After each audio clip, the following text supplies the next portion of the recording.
How's it going, YouTube? Today we're going to be going over the Marcolo Comet in G10 versus it in aluminum handles. So yeah, let's get right into it. So if you were looking to buy the Marcolo Comet, there are two options available. You're going to have the G10 option or the aluminum handle option. Now this difference is pretty important as it kind of affects the whole balisong. It feels completely different. So if you're not aware which one to buy, which one you would prefer, that's what this video is for. Okay, so first things first, how do they flip, right? While they might have the same original design, they flip completely different. And what I mean by that is that the Comet without G10 has a lot less grip than the G10 version, of course, but it's not a worse knife. The reason for this is that the G10 version has its downsides. The first downside I feel like the G10 version has is that it's quite blocky. If you can see here, the version that's not G10 is quite rounded in comparison. The thing about blocky handles is that it's not for everyone. It's not inherently a bad thing, but it makes certain tricks a little harder to do and other tricks easier. For example, any kind of rollovers I feel like is easier on this knife, but any type of fan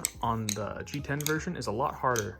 Obviously, it's due to the fact that it's a square and you're kind of rotating the knife in a circle. That being said, I personally prefer the G10 version overall, mostly because the Marcolo Comet without G10 is really slippery. The handles are machined out, but it doesn't really do that much for grip. Especially if your hands get really sweaty, this thing will just slip out of your hands all the time. Don't get me wrong, the Marcolo Comet without G10 is still a great, fantastic flipper. It just has that one problem of slipping out of your hand sometimes.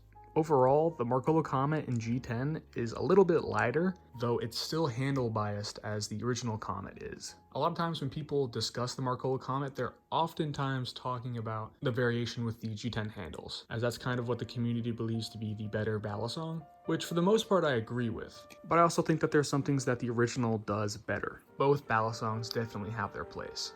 The two last big differences I want to talk about was the price of the balisong, because there is a difference, and the sound difference. Really quickly, the price. So the G10 version is going to cost you an extra $10 to $15. I don't remember exactly, but that's kind of a big difference. If you only have like the $70, whatever it is, to buy the original Marcolo Comet, I'd say go for it. I don't think you're missing that much with the G10 version.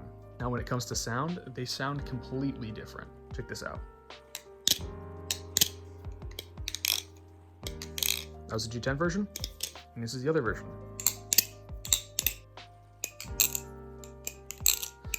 Yeah, so they sound completely different.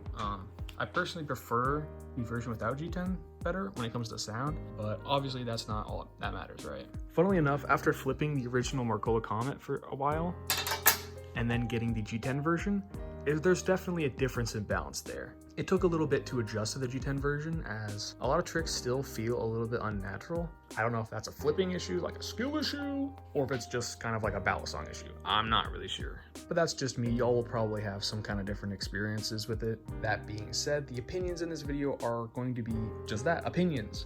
Don't take what I say here as a fact. These are just kind of my ideas when it comes to the Marcolo Comet and the differences between the two.